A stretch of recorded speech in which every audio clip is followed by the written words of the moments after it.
এই লেকচারে আমরা যে টপিকটা দেখব সেটা হচ্ছে ডেটা সাফিসিয়েন্সি। ডেটা সাফিসিয়েন্সি ম্যাথসেও আসে, অ্যানালিটিক্যাল অ্যাবিলিটিতেও আসে, আর জিনিসটা বেসিক্যালি ম্যাথস আর অ্যানালিটিক্যাল অ্যাবিলিটির একটা মিক্সচার বলা যায়। সো ডেটা সাফিসিয়েন্সি করতে গেলে তোমাদের ম্যাথসের আন্ডারস্ট্যান্ডিং দরকার। সো তুমি যদি ম্যাথস কোর্স না করে থাকো, তুমি চাইলে ওই কোর্সটা করে তারপর এটা দেখতে পারো, অথবা যদি তোমার মনে হয় you already have a good understanding of general math, তাহলে তুমি ডিরেক্টলি এটাই দেখতে পারবা। সো ফার্স্টে আমাদের যদি ডেটা সাফিসিয়েন্সি অ্যাপ্রোচ করতে হয়, কোয়েশ্চেনগুলো অ্যাপ্রোচ করার আগে আমাদের কোয়েশ্চেন প্যাটার্নটা বুঝতে হবে। কোয়েশ্চেন প্যাটার্নটা ম্যাথস কোয়েশ্চেনের সাথে খুবই সিমিলার, বাট ডিফারেন্সটা হচ্ছে ম্যাথসে আসলেই তোমাকে প্রবলেমটা সলভ করে অ্যান্সারটা বের করতে হবে, বাট ডেটা সাফিসিয়েন্সিতে তোমাকে প্রবলেম সলভ করে অ্যান্সার বের করতে হবে না, তোমাকে জাস্ট বলতে হবে যে অ্যান্সারটা বের করা যায় কিনা। ম্যাথসে তোমাকে আসলেই প্রবলেমটা সলভ করতে হয়, আর এখানে জাস্ট ইভ্যালুয়েট করতে হয় যে সলভ করা যাবে কিনা। এটাই হচ্ছে ম্যাথস আর অ্যানালিটিক্যাল ডেটা সাফিসিয়েন্সির ডিফারেন্স। সো ডেটা সাফিসিয়েন্সিতে কিন্তু তোমার হয়তো দেখা যাচ্ছে ম্যাথসের হাফ করতে হচ্ছে, মানে তুমি অ্যাকচুয়ালি ম্যাথসে যেটা করতা ওটার হাফ করছো, বাকিটা তুমি করছো না, কারণ তুমি এখানেই বুঝে যাচ্ছ যে আসলে সলভ করা যাবে কিনা। তোমাকে আসলে একটা কোয়েশ্চেন দেখায়, একটা রিয়েল কোয়েশ্চেন দেখলে তখন তুমি বুঝতে পারবা যে আসলে কিভাবে কোয়েশ্চেনগুলো আসে। সো আমি ফার্স্ট কোয়েশ্চেনটা পড়ছি। If a wire 27 meters long, it is cut into 3 pieces of 3 different lengths, what is the length of the longest piece? 1. The length of the longest piece is twice the length of the shortest piece. 2. The sum of the length of 2 shorter pieces is 15 meters. সেই কোয়েশ্চেনটাতে কি কি দেওয়া আছে? ফার্স্টে উপরে স্টেটমেন্টে দেওয়া আছে একটা 27 মিটার লং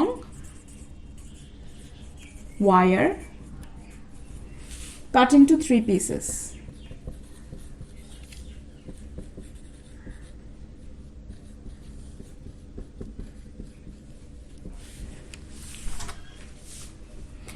একটা 27 মিটার লম্বা ওয়্যারকে 3 পিসে কাটছে, আর আমাদেরকে কি জানতে চাচ্ছে? Length of the longest piece.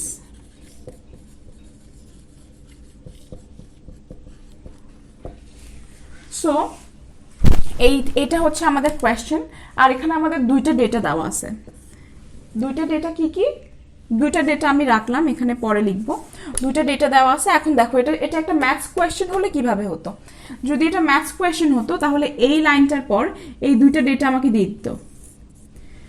27 metre লম্বা একটা ওয়্যারকে 3 পিসে কাটছে, সাথে বলতো কি length of the longest piece is twice the length of the shortest piece, the sum of the length of the 2 shorter pieces is 15 metres, what is the length of the longest piece. এভাবে হতো কোয়েশ্চেনটা, পুরোটা এক প্যারাই হতো যদি এটা maths question হতো। বাট ডেটা সাফিসিয়েন্সিতে তোমার উপরে জাস্ট একটা স্টেটমেন্ট দেওয়া থাকবে, তারপর তোমার কোয়েশ্চেনটা থাকবে, কোয়েশ্চেনের পর তোমার দুইটা ডেটা থাকবে। এখানে আমাদের দুইটা ডেটা কি কি? ফার্স্ট ডেটাটা হচ্ছে longest piece is twice the length of shortest piece. Longest equal to 2 into shortest. Second data হচ্ছে sum of the length of 2 shorter pieces is 15 meters. 2 shorter pieces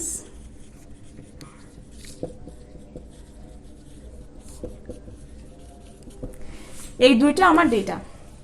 so এই দুটো আমার ডেটা, আর এটা আমার প্রবলেমটা। এখন আমাকে জাজ করতে হবে যে এই প্রবলেমটা এই দুইটা ডেটা দিয়ে সলভ করা যায় কিনা। সো এখানে তোমার অপশন থাকবে, অপশন হবে 5টা। অপশনস দেখো, ফার্স্ট অপশনটা হচ্ছে শুধুমাত্র এই ডেটাটা ইউজ করে আমি এই প্রবলেমটা সলভ করতে পারবো।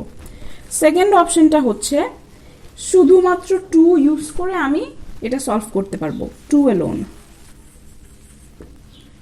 সো ফার্স্ট অপশনটা আমি শুধুমাত্র এই ডেটাটা ইউজ করে এই প্রবলেমটা সলভ করতে পারবো। সেকেন্ড অপশন হচ্ছে আমি শুধুমাত্র এই ডেটাটা ইউজ করে এই প্রবলেমটা সলভ করতে পারবো। আমার থার্ড অপশনটা হবে দুইটা একসাথে ইউজ করে আমি এটা সলভ করতে পারবো, 1 and 2 টুগেদার, অথবা টুগেদার 1 and 2। টুগেদার 1 and 2 দিয়ে আমি এটা সলভ করতে পারবো। যদি এই দুইটা ডেটা ইউজ করে আমার এই প্রবলেমটা সলভ করতে হয় তাহলে আমি অপশন 3 দেখাবো। অপশন 4 হচ্ছে 1 and 2 ইন্ডিপেন্ডেন্টলি ইউজ করে আমি জিনিসটা সলভ করতে পারবো, 1 and 2 both alone.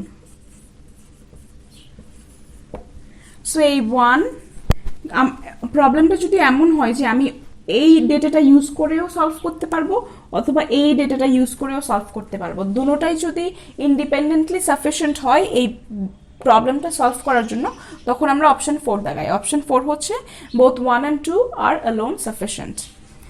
R option 5 হবে তখন যখন আমরা এইটা বা দুটোটা একসাথে কোনোভাবেই সলভ করতে পারছি না, তখন হবে আমাদের option 5, 1 and 2 both insufficient.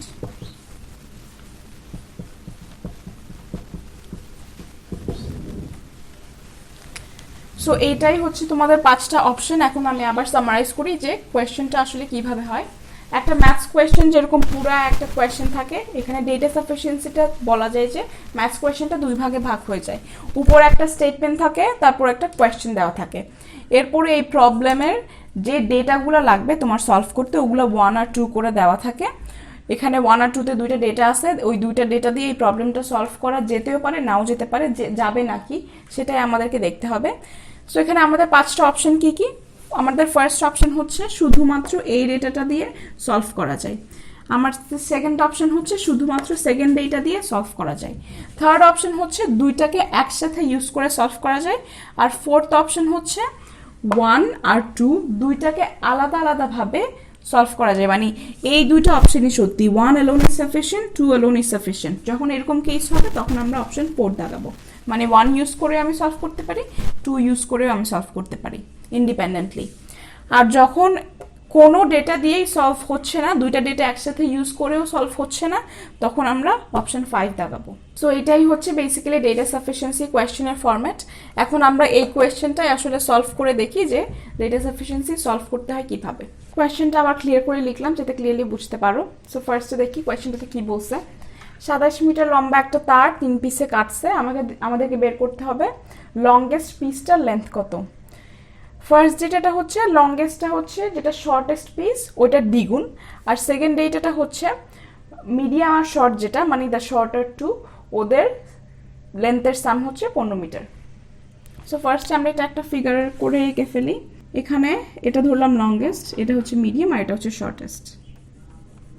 So LMS এভাবে লিখলাম। ফার্স্টে আমাদের পুরোটার লেন্থ হচ্ছে 27 মিটার, তার মানে কি L plus M plus S equal to 27। এখন আমি কিন্তু জাস্ট এইটা ইউজ করছি, কোয়েশ্চেনের ইনফরমেশনটা ইউজ করছি, আমি কোনো ডেটা এখনো দেখি নাই। সো আমি এখন ফার্স্ট ডেটাটা দিয়ে টেস্ট করে দেখব যে বের করা যায় কিনা। আমার এইটা আছে, সাথে আমার আরেকটা ইনফরমেশন হচ্ছে L ইকুয়াল টু 2S, এখান থেকে পেলাম আমি। সো এইটাকে যদি আমি এখানে বসাই তাহলে কি হবে 2S plus M plus S equal to 27, মানে M plus 3S equal to 27। এখন কোয়েশ্চেনের ডেটা আর ফার্স্ট ডেটাটা দিয়ে কিন্তু আমি এর চেয়ে বেশি কিছু আর বের করতে পারবো না। এটাই আমার ফাইনাল ইকুয়েশন আসছে যে এই M plus 3S equal to 27। এখন এই ইকুয়েশনটা দেখো, এখানে দুইটা ভ্যারিয়েবল M আর S, দুইটা ভ্যারিয়েবলের একটা ইকুয়েশন। আমরা কিন্তু জানি যে দুইটা আননোন ভ্যারিয়েবল থাকলে আমাদের যদি ওদের মান বের করতে হয় তাহলে আমাদের দুইটা ইকুয়েশন লাগবে। তিনটা আননোন ভ্যারিয়েবলের মান বের করতে হলে তিনটা ইকুয়েশন লাগবে। একটা ইকুয়েশন দিয়ে কিন্তু দুইটা ভ্যারিয়েবলের ভ্যালু বের হবে না। সো এখান থেকে আর কিছুই আমরা পাচ্ছি না, এটাই আমাদের ডেড এন্ড, এটার পরে আর কিছু নেই। সো অপশন 1 দিয়ে কিন্তু সলভ করা গেল না, সো এটা অ্যান্সার হবে না। 1 alone cannot be the answer. 1 alone is not sufficient to solve the problem. 1 alone answer হবে না। এবার আমরা সেকেন্ড অপশনটা ট্রাই করে দেখি। সেকেন্ড ডেটাটা কি বলছে, sum of the two shorter pieces equal to 15 metre. দুইটা শর্টার পিস, দুইটা শর্টার মানে কি M প্লাস S, অথবা এই জিনিসটা, এটা বলছে 15 মিটার। 15 মিটার আর পুরোটার লেন্থ আমরা জানি কি 27। সো এটার লেন্থ কত 12, ইজিলি বের হয়ে যাচ্ছে। এখানেও যদি আমি বলি, এই ফিগারে না করে এখানে করলাম, শর্টার 2 এর লেন্থ মানে হচ্ছে M plus S, L plus M plus S এর ভ্যালু হচ্ছে 15 ইকুয়াল টু 27। সো এই একটা এটার L এর ভ্যালু পরের লাইনে ইজিলি বের হয়ে যাবে। সো আমরা কি দেখছি যে 2 দিয়ে কিন্তু সলভ করা যাচ্ছে। সো শুধুমাত্র 2 ইউজ করে আমি সলভ করতে পারছি। So this is my answer, 2 alone is sufficient. আমরা এখানে ভ্যালু বের করে ফেলছিলাম, বাট ভ্যালুটা বের না করলেও হবে, এটা অনেক ইজি ক্যালকুলেশন, সেজন্য ভ্যালুটা বের হয়ে গেছে। বাট কমপ্লেক্স ক্যালকুলেশনের ক্ষেত্রে আমরা যদি দেখতাম যে ভ্যালু বের করা যাচ্ছে, বাট ভ্যালুটা বের না করে আমরা জাস্ট যদি জানি যে এটা ইউজ করে যাবে, তাহলে কিন্তু আমরা এটা অ্যান্সার করে দিতে পারবো। এভাবে ডেটা সাফিসিয়েন্সি কোয়েশ্চেনগুলো অ্যাপ্রোচ করতে হয়। এখন আমরা আরও কয়েকটা এক্সাম্পল দেখি যাতে আরও ক্লিয়ারলি বুঝতে পারবো। নেক্সট প্রবলেমটা দেখো, মডুলাস রিলেটেড একটা problem. Is modulus of x minus 5 greater than modulus of x minus 35? এখানে আমাকে is দিয়ে কোয়েশ্চেনটা শুরু হয়েছে। সো আমাকে দেখতে হবে যে এই জিনিসটার চেয়ে বড় কিনা। সো আমার অ্যান্সার ইয়েসও হতে পারে, নো হইতে পারে, এরকম একটা অ্যান্সার আসার কথা। ইয়েস অথবা নো আমার অ্যান্সার হবে। সো এখানে আমাকে এমন না যে আমাকে এটা বড় হতেই হবে, বড় হইলে এক্স এর ভ্যালু কত এরকম কিছু না, এক্স এর ভ্যালুটা কিছু বের করতে হবে না, জাস্ট আমাকে জিজ্ঞেস করছে এটা বড় কিনা। আমার অ্যান্সার ইয়েস হলেও দ্যাটস অ্যান অ্যান্সার, আমার অ্যান্সার যদি নো হয় তাহলেও সেটা একটা অ্যান্সার। এখন ইয়েস নাকি নো এটা আমাকে বের করতে হবে। এটা বের করার জন্য আমি এই ডেটাগুলো ইউজ করতে পারবো। কোন ডেটাটা আমাকে অ্যান্সার দিচ্ছে, বা দুইটা ডেটা আমাকে একসাথে অ্যান্সার দিচ্ছে কিনা, অথবা দুইটা ডেটাই আমাকে আলাদা আলাদাভাবে অ্যান্সার দিচ্ছে কিনা, সেটাই বের করা আমার কাজ। সো ফার্স্টে আমি ডেটা না দেখি এইটা থেকেই যা করা যায় সেটা করি। জিনিসটা কি, modulus of x minus 5 greater than modulus of x minus 35। So square করবো, x square minus 10x plus 25 greater than x square minus 70x plus 35 square. এটা পরে করি, 35 স্কোয়ারটা পরে করবো, এত বড় জিনিস যদি পরে না লাগে সেজন্য আমি এখন এটা স্কোয়ার করলাম না। সো এক্স স্কোয়ার দুই দিকেই আছে, সো এক্স স্কোয়ারটা চলে যাবে। 70xটা যদি এদিকে আসে তাহলে আমার থাকবে 60x greater than 35 square minus 25। So এবার আমি 35 স্কোয়ার বের করতে পারি। 35 স্কোয়ারটা বের করি,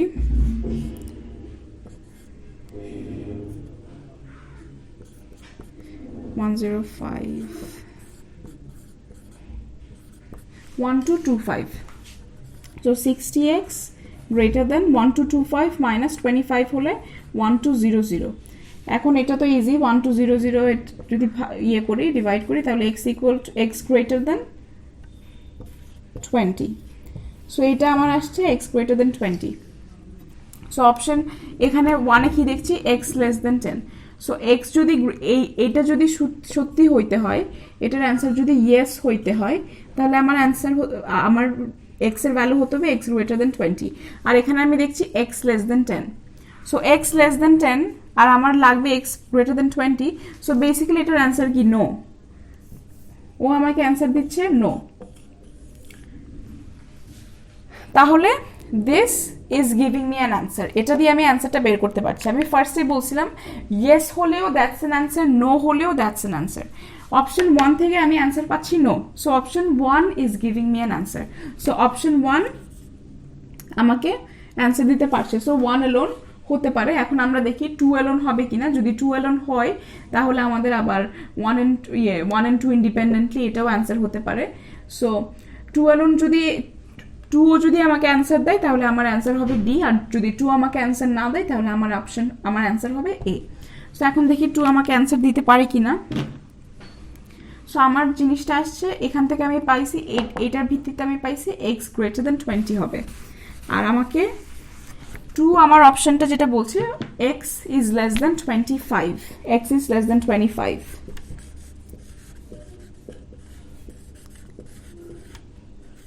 এইটা।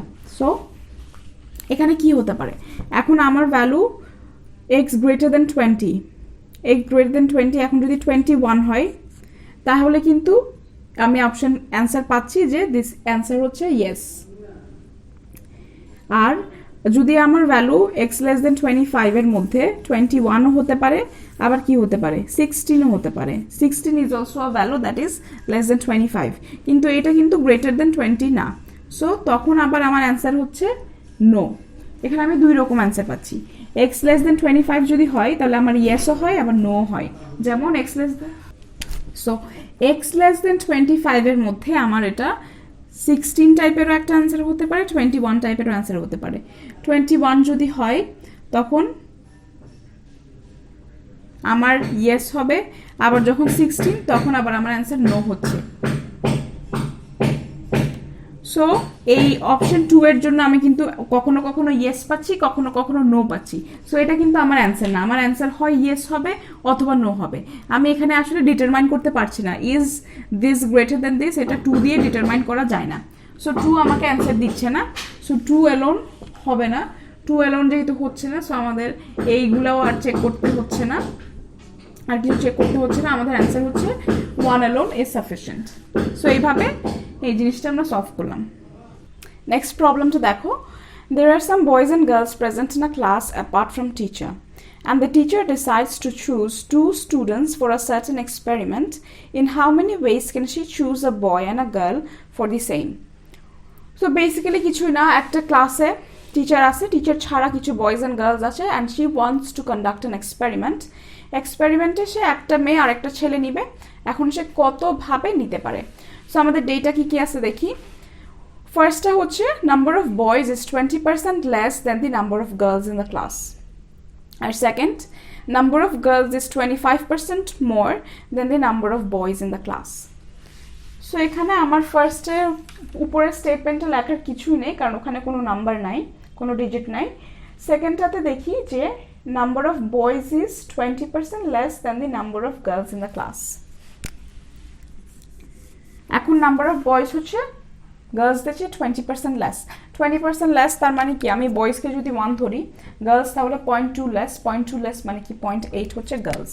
So B equal to 0.8 G. সেকেন্ডটা number of girls is 25% more, তার মানে জি ইকুয়াল টু 1.25 বি। এই দুইটাই আমার স্টেটমেন্ট। এখন আমাকে বের করতে হবে যে কতভাবে ও আসলে একটা মেয়ে আর একটা ছেলেকে চুজ করতে পারবে। সো একটা ছেলে চুজ করার প্রবাবিলিটি ইন্টু একটা মেয়ে চুজ করার প্রবাবিলিটি, এইভাবে আমরা করব। এটা হচ্ছে ওই যে এনসিআর এর ফর্মুলা দিয়ে, যেহেতু এটা কম্বিনেশন চুজ করতে হবে, কম্বিনেশনের ম্যাথ।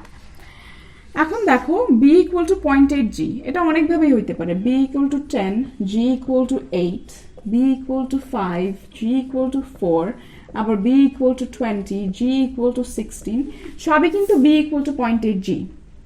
এখানে আমি যদি এইটা দিয়ে করি তাহলে এটা হবে 10 ইন্টু 8, আবার এটা দিয়ে করলে 5 ইন্টু 4, এটার জন্য আবার কিছু একটা আসবে 20 ইন্টু 16। সো সবগুলাই কিন্তু আমার এই কন্ডিশনটা ফলো করে, বাট অ্যান্সার ডিফারেন্ট আসতেছে। তার মানে কি, এই ফ্র্যাকশন পার্সেন্টেজ এসব দিয়ে আসলে আমি অ্যাকচুয়াল অ্যান্সারটা বের করতে পারবো না, কয়ভাবে চুজ করা যায় এটা আমি বের করতে পারবো না। আমার অ্যাকচুয়াল নাম্বার লাগবে, মেয়ে কয়টা ছেলে কয়টা এরকম অ্যাকচুয়াল নাম্বার লাগবে, অথবা যদি আমাকে টোটালটা দিয়ে দিত, টোটাল স্টুডেন্ট এতজন, তাহলে আমি মেয়ে ছেলের নাম্বারটা বের করতে পারতাম। বাট এখানে আসলে আমাকে টোটাল নাম্বার দেওয়া নাই, সো এইটা দিয়ে আমি বের করতে পারবো না। এইটা দেখো এখানেও সেম কেস, কোনো নাম্বার দেওয়া নাই, জাস্ট একটা পার্সেন্টেজ দেওয়া, দুইটার রেশিও দেওয়া, এখান থেকেও আসলে আমি বের করতে পারছি না। সো 1 অ্যালোন দিয়েও আমি পারবো না, 2 অ্যালোন দিয়ে আমি পারবো না, এই দুইটাকে একসাথে করেও আমি কোনো অ্যাকচুয়াল নাম্বার পাচ্ছি না, এটা দিয়েও পারবো না। তাহলে এটা তো নাই, so E is the answer. Both আর ইনসাফিসিয়েন্ট, এখানে কোনো ডেটা দিয়ে আসলে আমি এই ম্যাথটা করতে পারবো না, সো বোথ ডেটা আর ইনসাফিসিয়েন্ট। নেক্সট প্রবলেমটা দেখি। How much time did it take a certain car to travel 400 kilometers? ডেটাগুলো কি কি? ফার্স্টটা হচ্ছে the car traveled the first 200 kilometers in 2.5 hours, and second, if the car's average speed had been 20 kilometers per hour greater than it was, it would have traveled 400 kilometers in 1 hour less than it did. So এখানে basically এটা distance and টাইমের maths. এখন first মানে উপরের স্টেটমেন্টটা থেকে আমরা কি বুঝতে পারতেছি যে টোটাল ডিস্টেন্স ছিল 400 কিলোমিটার। এখন তোমরা যদি ম্যাথস কোর্স করে আসো তাহলে তোমরা জানবা যে একটা ফর্মুলা আছে ডিস্টেন্স অ্যান্ড টাইমের, distance equal to speed into time, D equal to ST. So আমি ফার্স্ট উপরের স্টেটমেন্টটা থেকে কিন্তু এটা লিখতে পারি যে এসটি ইকুয়াল টু 400, এটা আমি উপরের স্টেটমেন্টটা থেকে পেলাম। এরপর আমার যে দুইটা ডেটা ওখান থেকে আমি কি পাচ্ছি, ফার্স্টটা হচ্ছে The car traveled first 200 kilometers in 2.5 hours. First 200. So এটা যদি 400 হয়, এই 200 সে 2.5 hours এ গেছে। সো এটাকে আমি S1 ধরলাম। S1 equal to 200 R T1 ধরতে পারি আমি S1 এর টাইমটাকে, T1 equal to 2.5 hours। আর সেকেন্ডটা হচ্ছে if the car's average speed had been 20 kilometers per hour greater, S plus 20, it would have traveled 400 kilometers in 1 hour less than it did. T minus 1 equal to 400. এই জিনিসটা একটু ভেঙে বলি। এখানে ছিল ST equal to 400, ঠিক আছে, speed into time.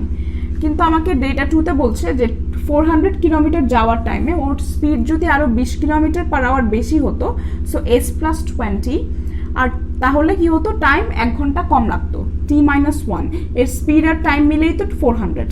So আমি এই ফর্মুলাটাকে এইভাবে লিখলাম নতুন কেসে, যে কি হতো, ও যদি 20 কিলোমিটার পার আওয়ার বেশি বেগে যেত তাহলে কি হতো, টাইম কম লাগতো, অ্যান্ড 400 কিলোমিটার ও এই স্পিড আর এই টাইম দিয়ে যেত। সো এভাবে আমি লিখলাম। এখন জিনিসটা দেখো, এইটা দিয়ে আমরা দেখি ফার্স্টে আমরা সলভ করতে পারবো কিনা এই দুইটা জিনিস ইউজ করে। ST equal to 400, S1 equal to 200, T1 equal to 2.5 hours। এখন S1 equal to 200, এখন T1 equal to 2.5 hours। So 200 kilometre সে 2.5 আওয়ার বেগে গেল। এখন T1 equal to 2.5 hours, তার মানে ফার্স্ট 200 কিলোমিটারস ও 2.5 hours এ গেছে, কিন্তু পরের যে 200 কিলোমিটার এটা নিয়ে কিচ্ছু বলে নাই। এটা সে 1 hour বেগে যেতে পারে, 2 hour বেগে যেতে পারে, আর এটা কিন্তু ওর টাইমকে এফেক্ট করবে। সো আমি আসলে এটা থেকে বলতে পারছি না যে ওর টোটাল টাইমটা কতটুকু লাগছে। এই যে এখানে ও 200 কিলোমিটার গেছে 2.5 আওয়ার্সে, কিন্তু এর পরের সেকশনে যে 5 ঘন্টা লাগছে না 10 ঘন্টা লাগছে না 1 ঘন্টা লাগছে আমরা বলতেই পারবো না। সো এটা দিয়ে কিন্তু আমি অ্যান্সার করতে পারছি না। সো 1 অ্যালোন অ্যান্সার হবে না। এরপরে কি বলছে, S plus 20, ওকে, আমাদের একটা ইকুয়েশন আছে। এই ইকুয়েশনটা সাথে এই ইকুয়েশনটা তো আছেই কোয়েশ্চেনে যেটা ছিল, ST equal to 400। এই দুটো ইকুয়েশন খেয়াল করো। আমাদের আননোন ভ্যারিয়েবল দুইটা, S আর T, আর আমাদের ST দিয়ে ইকুয়েশনও কিন্তু দুইটা, 2 equations, 2 variables.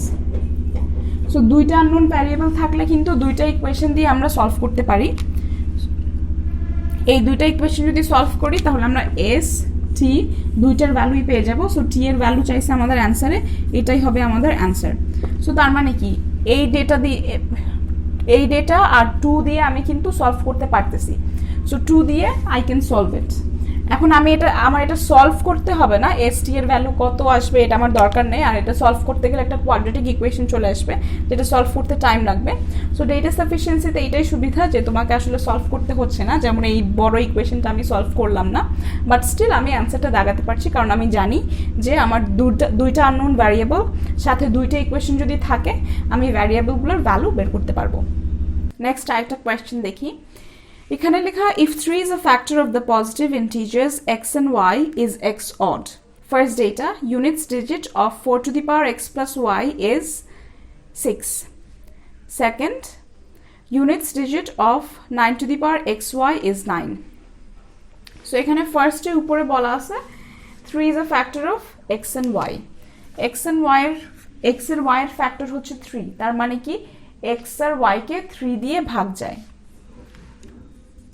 x y divisible by 3, divisible মানে x আর y কে এগুলো দিয়ে ভাগ যায়, তার মানে কি হতে পারে, x y 3 6 9 12 এই টাইপের, মানে 3 দিয়ে যে নাম্বারগুলোকে ভাগ যায় ওগুলাই হচ্ছে 3, ওগুলোর মধ্যে দুইটাই হচ্ছে x আর y।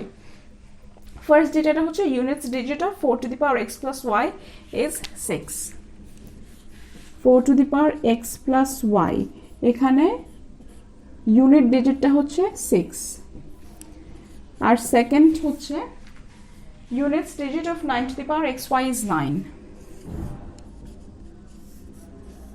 এটা ইউনিট ডিজিট হচ্ছে 9।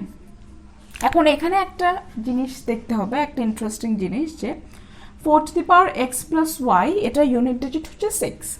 এই জিনিসটা দিয়ে আসলে কি বোঝায়, এটা আরেকটা, এই জিনিসটা থেকে এটা থেকে আমরা একটা জিনিস বুঝতে পারি, সেটা দেখো।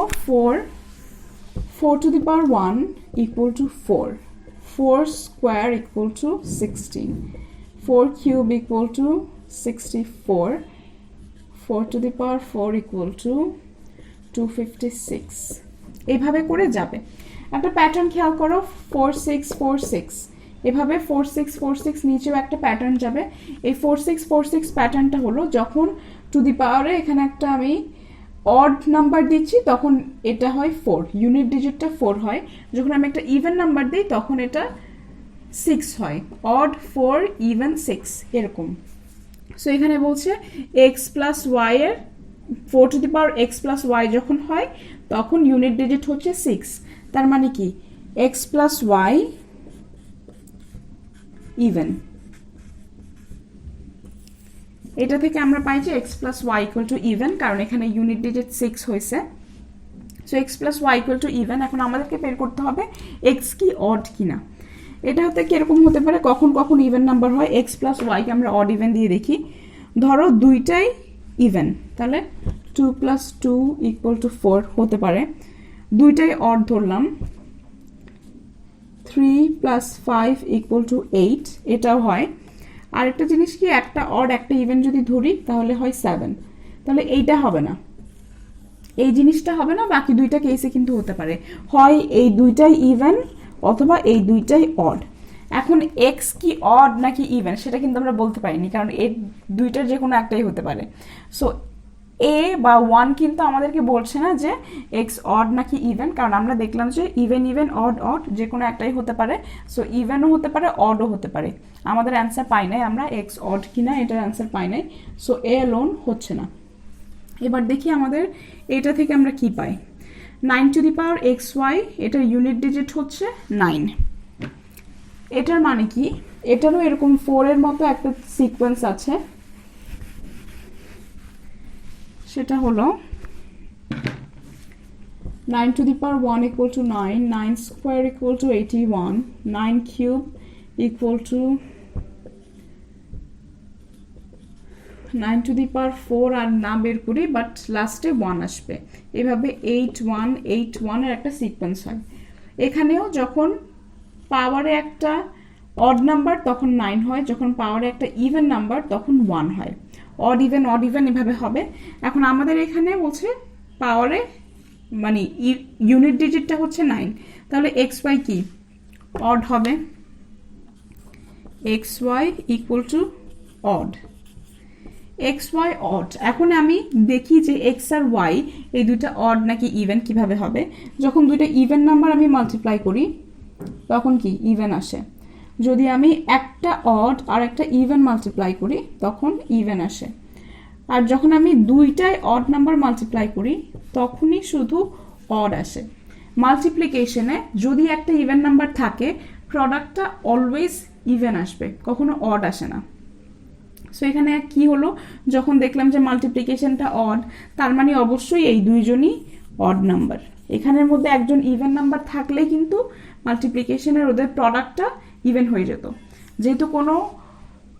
যেহেতু প্রোডাক্ট বা গুণফলটা ইভেন নাম্বার আসেনি, তার মানে দুইজনই অড, তাহলে আমরা আমাদের অ্যান্সার পেয়ে গেলাম যে এক্স ইজ অড। দুইজনে যেহেতু অড তাহলে এক্স তো অড হবেই। So B alone is sufficient. B থেকে আমরা অ্যান্সার পেলাম যে এক্স ইজ অড। সো 2 দিয়ে যেহেতু সলভ করতে পারছি, so B is the answer. এর পরের কোয়েশ্চেনে বলতেছে if triangle represents either ordinary division or ordinary multiplication, which does it represent? 1 3 triangle 1 equal to 3, or 2 0 triangle 3 equal to 0. So এখানে একটা সিম্বল দেওয়া আছে ট্রায়াঙ্গেল টাইপের। এটা হতে পারে হয় মাল্টিপ্লিকেশন অথবা ডিভিশন। পার্সেন্টেজের মতো হয়ে গেছে কেন, ডিভিশন।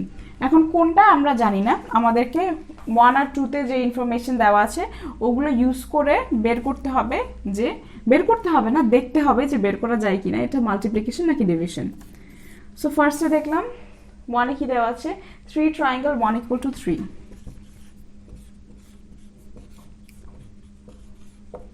আর 2-তে দেওয়া 0 triangle 3 equal to 0। Okay, so এখন 1 আর 2 টেস্ট করে দেখি যে এখান থেকে আসলে কি পাওয়া যায়। 1 থেকে কি পাই, 3 ট্রায়াঙ্গেল 1 ইকুয়াল টু 3। এখন আমি এটা যদি মাল্টিপ্লিকেশন ধরি, 3 ইন্টু 1 ইকুয়াল টু 3, অথবা 3 divided by 1 equal to 3। So এটা মাল্টিপ্লিকেশনও হতে পারে, ডিভিশনও হতে পারে। এই 1 আমাকে আসলে কোনো অ্যান্সার দিতে পারেনি যে এটা মাল্টিপ্লিকেশন নাকি ডিভিশন। সো এবার 2-তে দেখি, 0 ট্রায়াঙ্গেল মানে হচ্ছে 0, ফার্স্টে মাল্টিপ্লিকেশন দিলাম ইন্টু 3 ইকুয়াল টু 0, আর যদি ডিভিশন ধরি 0 divided by 3 equal to 0। So এখানেও আসলে বোঝা যাচ্ছে না এটা মাল্টিপ্লিকেশন নাকি ডিভিশন, যে কোনো একটাই হতে পারে। এখন আসলে দুটোটা থেকেই আমরা বুঝতে পারছি না যে এই ট্রায়াঙ্গেলটা আসলে মাল্টিপ্লিকেশন বোঝায় নাকি ডিভিশন বোঝায়। সো বি দিয়েও হচ্ছে না। এখন দুইটা একসাথে ইউজ করে হয় কিনা, এটা দুইটা একসাথে ইউজ করেও আসলে কিছুই করা যায় না, কারণ কিছুই করা যাচ্ছে না। সো টুগেদার 1 and 2 হচ্ছে না, ইন্ডিপেন্ডেন্টলি 1 and 2 তো হচ্ছেই না। তাহলে অ্যান্সার হচ্ছে বোথ আর ইনসাফিশিয়েন্ট, কারণ দোনোটা আলাদা আলাদা ইউজ করে বা একসাথে ইউজ করে কোনোভাবেই আমি বলতে পারছি না যে এই ট্রায়াঙ্গেল সাইনটা কি ডিভিশন বোঝায় নাকি মাল্টিপ্লিকেশন বোঝায়। সো এই লেকচারে তোমরা ডেটা সাফিসিয়েন্সির বেসিক কনসেপ্টটা দেখলাম, সাথে আমি তোমাদেরকে বেশ কয়েকটা এক্সাম্পল দিয়ে আসলে বুঝালাম যে কিভাবে প্রবলেমগুলো সলভ করতে হয়। এখানে আমি যে এক্সাম্পলগুলো দেখাইছি ওগুলো অনেক ভালোই সিম্পল, একদম সিম্পল না, মানে মডারেট টাইপের, বাট এক্সামে আসলে কিছু কিছু কোয়েশ্চেন আসে যেগুলো অনেক কঠিন, আর ওগুলোতে অনেক সময় নেয়, বা অনেক সময় নিলেও দেখা যাচ্ছে পারবাই না, এই টাইপের কিছু কোয়েশ্চেন আসে। সো ওরকম কিছু এক্সাম্পল দেখবো নেক্সট ক্লাসে।